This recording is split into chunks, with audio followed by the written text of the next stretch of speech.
మీ జీవితంలో ఆర్థిక ఇబ్బందులు పడుతూ ఎదగలేకపోతున్నారా? వెంటనే ఈ వెబినార్లో జాయిన్ అవ్వండి. హాయ్ హలో నమస్తే, welcome back to Suman TV. Abroad వెళ్ళి చదువుకోవాలనుకుంటున్నారా? మరి ట్రంప్ ఫోకస్ అంతా ఎలా ఉండబోతుంది? మన భారతీయులకు అక్కడ ఎలాంటి ఇబ్బందులు ఉన్నాయి? దీనిపైన మరింత సమాచారం అందించడానికి ఈరోజు మనతో పాటు స్టూడియోలో ఉన్నారు CellBay mobiles electronic private limited Krishnaprasad గారు. సార్తో మాట్లాడదాం. నమస్తే సార్. హలో నవీన గారు. సార్, ట్రంప్ చూస్తున్నాం, చాలా వీడియోసే వస్తున్నాయి, మనం కూడా చాలా వీడియోస్ చేసాం ప్రీవియస్ కూడా. ట్రంప్ కనుక బాధ్యతలు చేపడితే ఫోకస్ అంతా దేని మీద ఉంటుంది? మరి ఇప్పుడు ఇండియా ఇక్కడి నుంచి యుఎస్ఏ అబ్రాడ్ చదువుకోవడానికి వెళ్ళాలనుకునే వాళ్ళకి అక్కడ ఎదురయ్యే సమస్యలు ఏంటి, ఎలా ఉండబోతున్నాయంటే ఏం చెప్తారు sir? It's very interesting topic and it's trending topic in fact.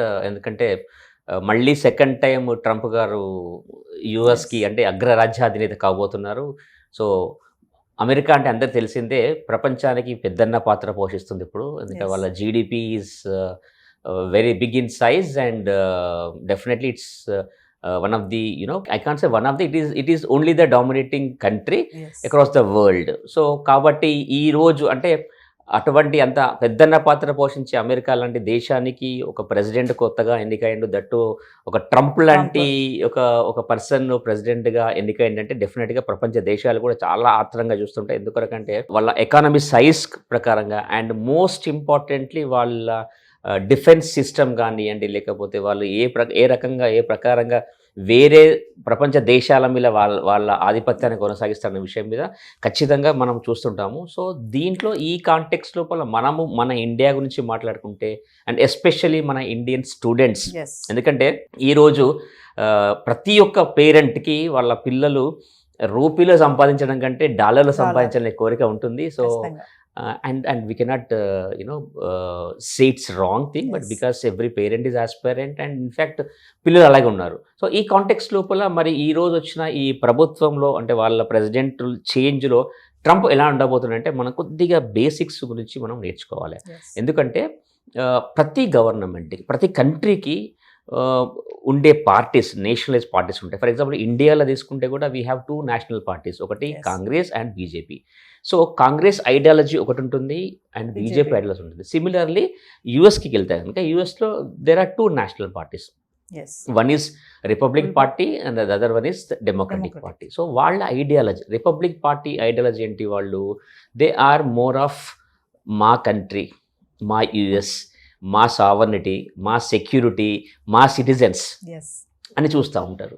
And coming to Democrats, it's the name it self says, democracy అంటే ప్రజాస్వామ్యం, అంటే ఇట్ ఈస్ ఫర్ ఎవ్రీబడి. అంటే కొద్దిగా వాళ్ళు ఫ్లెక్సిబుల్గా ఉంటారు in terms of their policies and rules and regulations towards any of the people who are coming to migrants to US for their livelihood.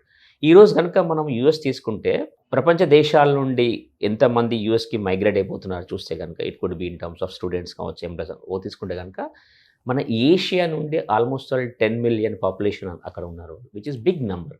ఆ 10 million పాపులేషన్లో రీసెంట్గా ఇంతకుముందు చైనా వాళ్ళది they were in the top position. ఈ మధ్యలో India అన్నిట్లలో surpass అవుతున్నది.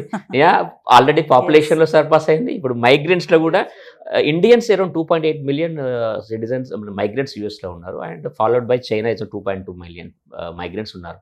So ఈ context లోపల మీరు అడిగిన క్వశ్చన్ చెప్పాలంటే బేసికల్గా ఎస్ కొద్దిగా, ఎందుకంటే పార్టీ ఐడియాలజీ బేసికల్గా I don't refine or confine this restrictions only to Trump, because Trump as a president he is representing the party and he is heading the country which was elected by the citizens. కాబట్టి డెఫినెట్గా మనం party ideology కూడా మాట్లాడుకుందాం. ఎలా ఉంటుంది? వాళ్ళు republic party అంటే unlike democratic, they want more employment to be given for the US citizens. Okay, they want more అంటే జస్ట్ ఎంప్లాయ్మెంట్ అంటే they want to give the best livelihood to the US citizens అనే ఒక ఆలోచన వాళ్ళ ideology ఉంటుంది. కాబట్టి ఈరోజు ఆ పార్టీ పేరుతో ఆ పార్టీ నుండి ట్రంప్ గెలిచాడు కాబట్టి తప్పకుండా ఎప్పుడైతే వాళ్ళు రేపు మళ్ళా January 2025లో ఆయన he's going to take over the presidentship position, కాబట్టి డెఫినెట్గా ఈ మైగ్రెంట్ రిలేటెడ్ ఈ పాలసీస్ మీద ఖచ్చితంగా ఆయన డెసిషన్ తీసుకుంటాడు.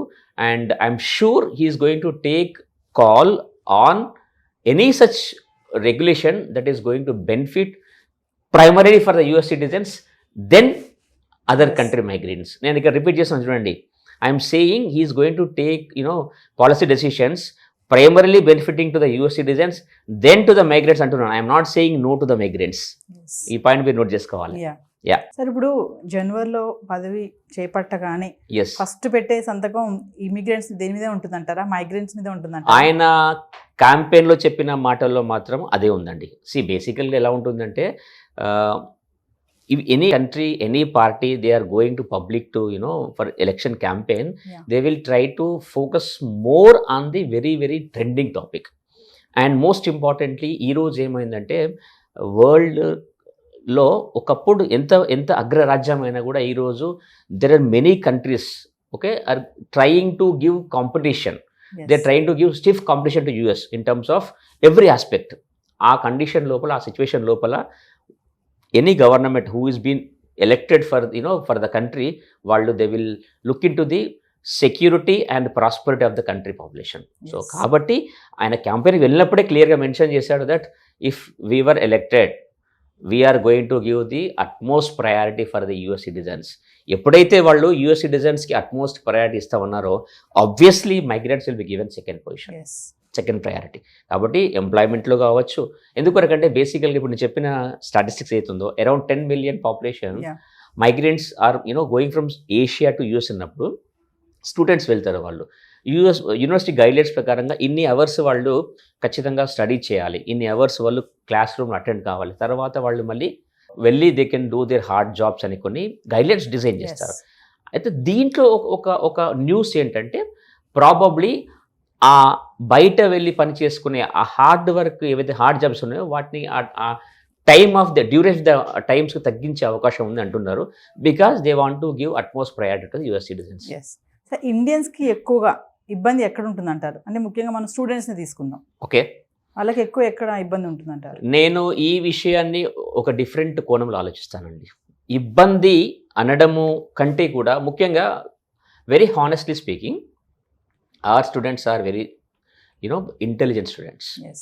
ఈరోజు చూస్తే కనుక మనకి ప్రపంచ దేశాలను శాసిస్తున్న పెద్ద పెద్ద కంపెనీలు ఏవైతే ఉన్నాయో, ఫేస్బుక్ కానివ్వండి, గూగుల్ కానివ్వండి, లేకుంటే మైక్రోసాఫ్ట్ కానివ్వండి, అన్ని కంపెనీస్కి టాప్ పొజిషన్లో ఉన్న ఎగ్జిక్యూటివ్స్ అంతా కూడా from India.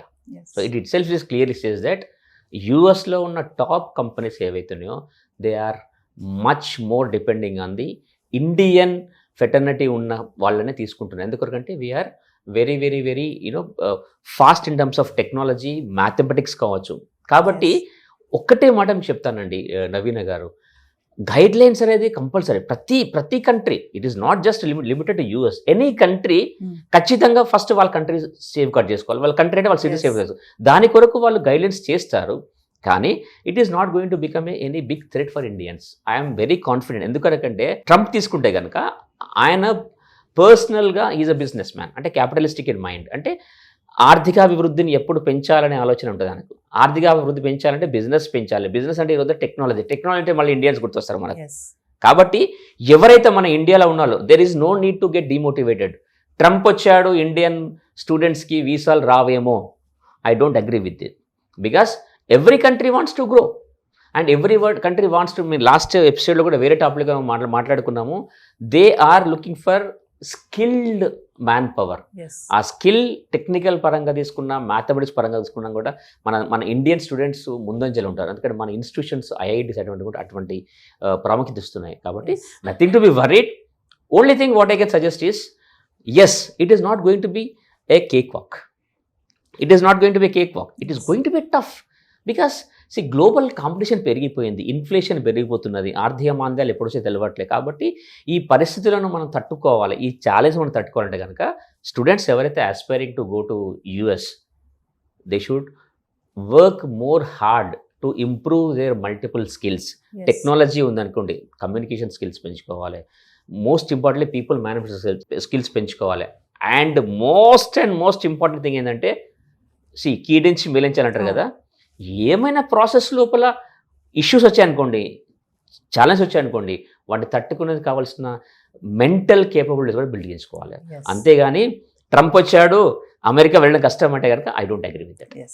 Yeah. So coming to ఓవరాల్గా చూసుకుంటే ఫైనల్గా Trump automatic green cards తీసేస్తానని చెప్పారు. ఆల్రెడీ క్యాంపెయిన్ లో కూడా చెప్పడం జరిగింది. ఎస్ నిజంగా రేపు బాధ్యతలు చేపట్టాక మరి నిజంగా తీసేస్తారా? అసలు ఆటోమేటిక్ గ్రీన్ కార్డ్ అంటే ఏంటి sir? Yeah it's good question. Automatic green card అంటే బేసికల్గా ఎలా ఉంటుందంటే నవీన గారు, వైఫ్ అండ్ హస్బెండ్ యూఎస్కి వెళ్తారు.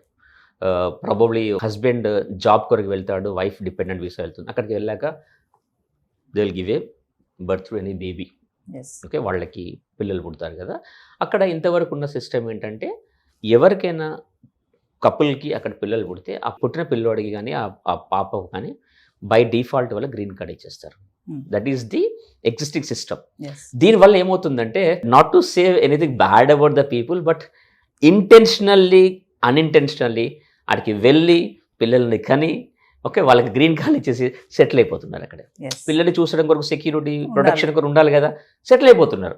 దీనివల్ల ఏమవుతున్నదంటే it is becoming a bad practice. So eligibility ఉన్న any country for that matter, even ఇండియాలో కూడా మనం we don't accept any illegal migrants. I'm not saying this illegal migrant, but however మన దేశం దాటి ఇంకో దేశానికి వెళ్ళాలి అంటే మనం we are going to work or we are going to study. It is for betterment. When I am saying it is for betterment, it is not only for the betterment of the student. It is also should be for the betterment of the country also. మనం ఏ దేశానికి వెళ్తున్నామో ఆ దేశానికి కూడా మన వాళ్ళకి ఒక valuation ఉండాలి, ఒక నోబుల్ ఇంటెన్షన్ పోవాలి. కానీ కొన్ని సందర్భాల్లో because we definitely notice bad in some part of the life, కాబట్టి ఇలా కొందరు వెళ్ళి అదే పనిగా వెళ్ళి పిల్లల్ని కానీ ఆటోమేటిక్ గ్రీన్ కార్డ్ అని ఆటోమేటిక్ అని కొన్ని ప్రాక్టీస్ చేస్తున్నారు. ఆ విషయం మీద ట్రంప్ లాస్ట్ టైం కూడా చెప్పాడు, but I don't think he has implemented last time. ఈసారి కూడా అదే క్యాంపెయిన్లో చెప్పాడు. We have to wait and watch about this. So ఓవరాల్గా మరి అబ్రాడ్ వెళ్ళి ఇప్పుడు ఇంకా వెళ్ళాలి అనుకునే వాళ్ళ స్టూడెంట్స్కి ఇప్పుడు అక్కడ ఉన్నటువంటి పరిస్థితులను బట్టి చెప్తారా మీరు? తప్పకుండా అండి. ఎల్పిజి అంటారు, అంటే 1991లో మన ఆర్థిక సమీకరణ ఇవన్నీ డెవలప్మెంట్లో ఫైనాన్షియల్ రిఫార్మేషన్స్ అని మన పివి నరసింహ చేశారు. దట్ ఈస్ అబౌట్ ఎల్పిజి అంటే లిబరలైజేషన్, ప్రైవేటైజేషన్ అండ్ గ్లోబలైజేషన్. దీని ద్వారా ఏమైందంటే ప్రపంచం ఒక చిన్న గ్రామం అవుతుంది. It is called global village. No geographical boundaries. ఎవరు ఎక్కడికైనా వెళ్ళి చదువుకోవచ్చు, ఎవరు ఎక్కడికైనా ఉద్యోగాలు చేయొచ్చు, but complying to the policies. Okay, కాబట్టి ఇండియన్స్కి కానీ లేదా వేరే కంట్రీ వాళ్ళు కానీ మన వాళ్ళు వేరే కంట్రీకి వెళ్ళాలన్నా వేరే వాళ్ళు ఇది వసుదైక కుటుంబం అంటారు చూసారా. So what happened is competencies, capabilities అనేవి it has become interdependent. It is not independent. మన కాంపిటెన్సీస్ కొరకు వేరే వాళ్ళు మన మీద డిపెండ్ అవుతారు, వేరే వాళ్ళ కాంపిటెన్స్ మనం డిపెండ్ అయ్యాలి. ఓవరాల్గా కొలాబరేట్ అయ్యి మనం గ్రో అవ్వాలి. ఈరోజు చూస్తే కనుక ఎన్నో ఫారెన్ కంపెనీస్ మన దగ్గరకు వచ్చి ఇన్వెస్ట్మెంట్ చేసి they are supporting the Indian economic grow. Similarly as a side మనం డిస్కషన్ టాపిక్లు చెప్పాను, యూఎస్లో కనుక చూసుకుంటే కనుక చాలా వరకు వాళ్ళ ఎకనామిక్ గ్రోత్కు ఉపయోగపడే టెక్నాలజీ లోపల మన ఇండియన్స్ రోల్ చాలా సిగ్నిఫికెంట్గా ఉంది. కాబట్టి this applies to across the globe, not only US, not only India. కాబట్టి పాలకుల్లో మార్పులు వస్తాయి, పార్టీలో మార్పులు వస్తాయి, పాలసీలో మార్పులు వస్తాయి. కానీ ఎన్ని మార్పులు వచ్చినా, పాలకుల్లో వచ్చినా, ప్రజల్లో వచ్చినా, పాలసీలో వచ్చినా, ప్రతి ఒక్కరి కాన్సెప్ట్, ప్రతి ఒక్కరి ఏముంటుందంటే growth. They want to continue the leadership growth. ఆ లీడర్షిప్ పొజిషన్ వాళ్ళు కంటిన్యూ చేయడం కొరకు వాళ్ళు కొన్ని సందర్భాల్లో ఆ టాలెంట్ను స్కిల్ను అట్రాక్ట్ చేయడం కొరకు ఖచ్చితంగా మళ్ళీ వాటిని ఏమంటారు సడలించాల్సిన పరిస్థితులు ఏర్పడతాయి. So Indian students who are aspiring to go to US for their further education, no need to get demotivated. Continue with acquiring knowledge. Continue with improving skills. Okay. Thank you, sir. Thank you very much, Mama.